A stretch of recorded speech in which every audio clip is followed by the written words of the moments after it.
नमस्कार, मैं हूँ रेशमा जायसवाल आज नेशन नेटवर्क 24 से। और आज हमारे सामने उपस्थित हैं आप ही के कार्यालय में सुरेश जी सुदर्शन टीवी के कर्ता धर्ता अध्यक्ष ओनर सभी कुछ हैं। तो आज हमारे सामने उपस्थित हुए हैं क्योंकि हमारी बातचीत होनी है और कुछ ऐसे मुद्दे पर बातचीत होनी है जो कि बहुत ही गंभीर है और आप इस मुद्दे पर बात करने के लिए हमसे तैयार हैं। कैसे हैं हम?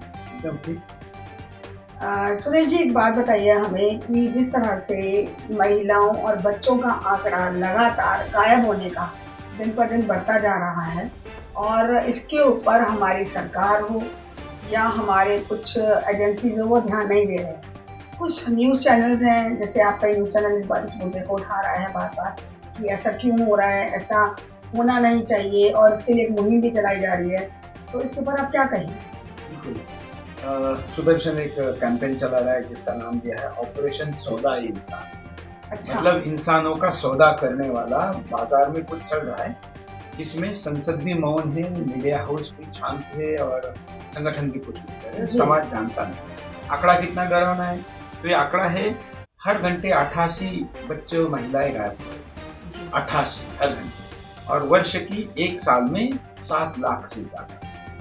और ये 7 लाख से ज्यादा का आंकड़ा कोरोना से भी ज्यादा है, ये आंकड़ा युद्ध से भी ज्यादा है, आतंकवादी हमलों से भी ज्यादा है, रोड एक्सीडेंट से भी ज्यादा है। तो इस देश में सबसे बड़ी त्रासदी अगर मनुष्य की कोई है तो वो है उनका गायब होना, जिसको ह्यूमन ट्रैफिकिंग में मैं जोड़ रहा हूँ। और एक व्यक्ति का शरीर बाजार में बेचा जा रहा है करीब सारे बाल, सर के बाल से लेके पैरों के नाखून तक 12 करोड़ रुपए। तो ये बाजार बहुत बड़ा है। 50,000 रुपए में आपका जो ये अनुमान है, अनुमान नहीं, इसके आंकड़े इंटरपोल के माध्यम से आपका कहने का तात्पर्य है कि 12 करोड़ में एक व्यक्ति बिका हुआ है। हाँ। उसके और लेकिन वो ऐसा उठाकर लाते तो 50,000 रुपए में गांव से लाते। हाँ। या फर्जी विज्ञापन देकर लाया जाता है और फिर उनको आगे सप्लाई किया जाता है। तो कैसे किया जाता है? तो एक उदाहरण देता हूँ, उत्तर प्रदेश का एक जिला ले लीजिए। अच्छा। कुशीनगर। जी। क्योंकि वहाँ के आंकड़े हमने सैंपल डिस्ट्रिक्ट के तौर पर उठाए। तो वहां से लड़की उठाई जाती है और उसको नेपाल बॉर्डर के थ्रू बॉर्डर क्रॉस करवाई जाती है। तो उठाई जाती है वहां से 50,000 1 लाख तक उठाई जाती है, 2 लाख तक, मैक्स 3 लाख, मतलब 50,000 से 3 लाख रुपए तक बच्चा या महिला उठाई जाती है जॉब के नाम पर। फिर उसको सीमा पार करवाने के बाद नेपाल में जाके उसकी कीमत हो जाती है 6 लाख, बढ़ जाती है। फिर उसके बाद उसको लेके जाया जाता है खाड़ी देशों में, मतलब गल्फ कंट्रीज में, मुस्लिम देश में, वो हब है। और वहां से फिर वो तय होता है कि कितनी सुंदर है, क्या उम्र की है और कौन से बाजार में चलेगी। इस आधार पर अफ्रीका, यूरोप, ब्रिटेन, अमेरिका उसको भेजा जाता है। कुछ लड़कियां पूर्व के देशों में, थाईलैंड की तरफ भेजी जाती है। तो ये दूसरा हब है एयरपोर्ट से जाने वाला, कलकत्ता। दिल्ली में सख्ती हो गई है तो जयपुर कर दिया। तो इतने बड़े पैमाने पर लोगों को भेजा जा रहा है और ये सारा जो तस्करी चल रही है, जो सारा जो चल रहा है, ये लोग अनजान हैं।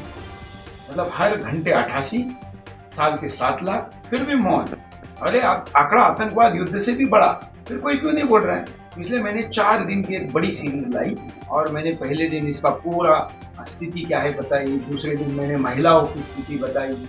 आप जानती है विश्व में हर तीसरी वेश्या भारतीय। जी बिल्कुल। मतलब जिस देश में सीता माता के सम्मान जहाँ देवी माना जाता है, महाभारत हुआ, उस देश में किसी के सहमति से क्या संबंध छोड़ दीजिए, लेकिन कम से कम वेश्यावृत्ति जैसे व्यवसाय में ये तो हिंदुस्तान की मिशन। आप एक बात बताइए, इतने बड़े आंकड़े को हम उजागर करने जा रहे हैं और ऑलरेडी आपने उजागर करा है, फिर भी लोग इस पर, या सरकार या जो लोग सिर्फ लाइट जलाकर, कैंडल जलाकर मार्च निकालते हैं, वो भी नहीं निकाला इस मुद्दे पर। मतलब इतना कुछ करते हैं, एक व्यक्ति की हत्या पर तो आप कर रहे हैं जी, लेकिन समूह की हत्या पर आप कुछ नहीं करेंगे। बिल्कुल। और मौन कैसे हो सकते हैं? क्योंकि लोगों तक आंकड़े जाए नहीं दिए जाते। संसद में आंकड़े उठते नहीं क्योंकि 12 करोड़ रुपए बहुत बड़ा आंकड़ा होता है। आज आप जानती हिंदुस्तान तो ये पैसा भारत में कहीं हिंदुस्तान में जितना भी बड़ा या दुनिया में सबसे बड़ा व्यापार माना जाता था शस्त्र है ना, जो कि डिफेंस इक्विपमेंट बेचे जाते हैं, फाइटर जेट वगैरह। बाद में ये माना गया कि आंकड़ा नशा के कारोबार का सबसे बड़ा है, और आज इंटरपोल खुद ये कहता है, यूएन की संस्थाएं खुद ये कहती है कि विश्व का इस समय का सबसे बड़ा बाजार जो है ह्यूमन ऑर्गन है, मतलब मनुष्य के अंग है। तो ये इतना, और इसका सबसे बड़ा हब हिंदुस्तान है। तो ये हमारे लिए शर्म की बात है ना।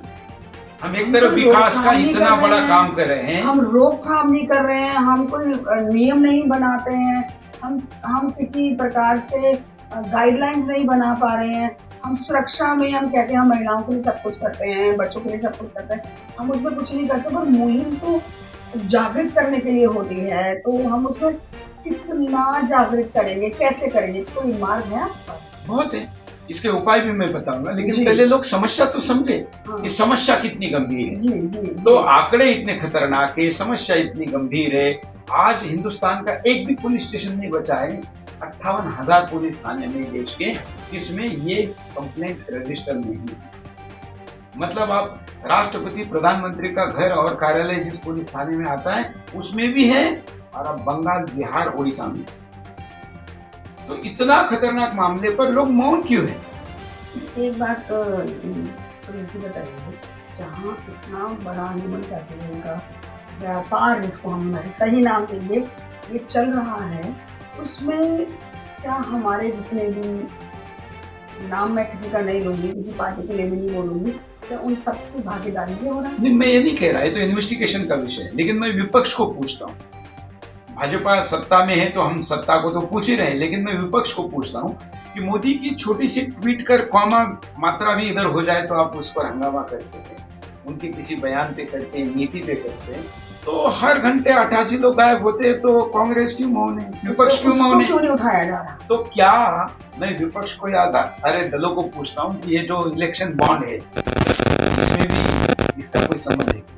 नहीं, बिल्कुल ठीक है। मुझे आपसे, जब मेरी उत्सुकता बढ़ी आपसे अभी बात करते करते, एक बहुत अच्छी बातचीत हमारे बीच हो रही है, और ये बहुत गहरी बात है। देखिए, मैंने बात बहुत सबको गहरी बात पहुंचाने के लिए मैं सभी सोशल मीडिया को, यूट्यूबर को, सभी को मिल रहा हूँ। मेरा काम छोड़कर मैंने तय किया कि इस मुद्दे को मैं धरातल पर लेके जाऊंगा।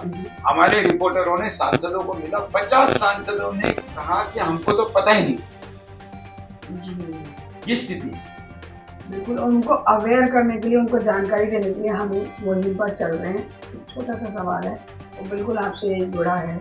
आप इस मुहिम को कर रहे हैं, आपने इसका बीड़ा भी उठाया है, आप इसे लेकर भी चल रहे हैं, और मेरे ख्याल से काफ़ी हद तक आगे बढ़ भी चुके हैं। इस प्रकार मेरी आपकी बातचीत हो रही है, तो इस दौरान कोई आपका ऐसा पर्सनल कोई आपका कोई व्याख्या रही है, कोई व्याख्यान रहा है जिसके ऊपर आपको कभी, आपको जब जानकारी ऐसे किसी विशेष महिला के या किसी बच्चों के या ऐसे किसी आंकड़े के गायब होने के लिए, और उसमें आपको लगा हो कि नहीं, अगर मैं होता तो काश इसको ऐसे में बताया? नहीं, ऐसा कुछ आपके साथ कभी अनुभव हुआ? मेरे अपने सर्कल में नहीं हुआ है, लेकिन मेरा सर्कल का मतलब इमीडिएट सर्कल जिसको कहते हैं, मतलब सुदर्शन में जो लोग जुड़े हैं या परिवार रिश्तेदारों में नहीं हुआ, लेकिन इसका मतलब ये नहीं कि हिंदुस्तान में नहीं हो रहा है। हम अपने आसपास देखकर तो कल्पना नहीं कर सकते ना, क्योंकि महाराष्ट्र के जिस क्षेत्र से मैं आता हूँ वहाँ इसकी मात्रा कम है, या जहाँ हम अभी बैठे हैं यहाँ कम है, लेकिन उड़ीसा, बिहार, झारखंड, बंगाल, केरला, यहाँ तो आंकड़ा बहुत बड़ा है ना। नेपाल भी हमारा ही है, वहाँ पर भी आंकड़ा बड़ा है। तो इसलिए इस आंकड़े को जब हमने लिया तो हमने कहा कि राष्ट्रीय त्रासदी है, और केवल राष्ट्रीय नहीं, ये मनुष्यता के इतिहास की त्रासदी है, और इस पर काम होना चाहिए। और इसलिए मैंने ऑपरेशन सौदाए इंसान ये चलाया हुआ है, और आप जानते हैं इसमें से आधी महिलाएं होती हैं, और इसमें 95% से ज्यादा हिंदू होते हैं। और जब एक कोई हिंदू महिला जब कम हो जाती है तो 2 हिंदू मिलकर जो जन्म दर का मेंटेन करने की संभावना है वो भी कम हो जाती है। तो इसमें लव जिहाद भी है, इसके पीछे सारे प्रकार के विश्व के जितने क्राइम हैं वो सारे क्राइम इसमें आए। सुरेश जी, मैंने ना बहुत पहले एक रिसर्च किया था, मैं आपको एक अपना पर्सनल अनुभव इस टॉपिक पर बताती हूँ, और मुझे मालूम नहीं था कि इसी टॉपिक पर एक दिन मेरी आपसे ऐसी मुलाकात हो जाएगी।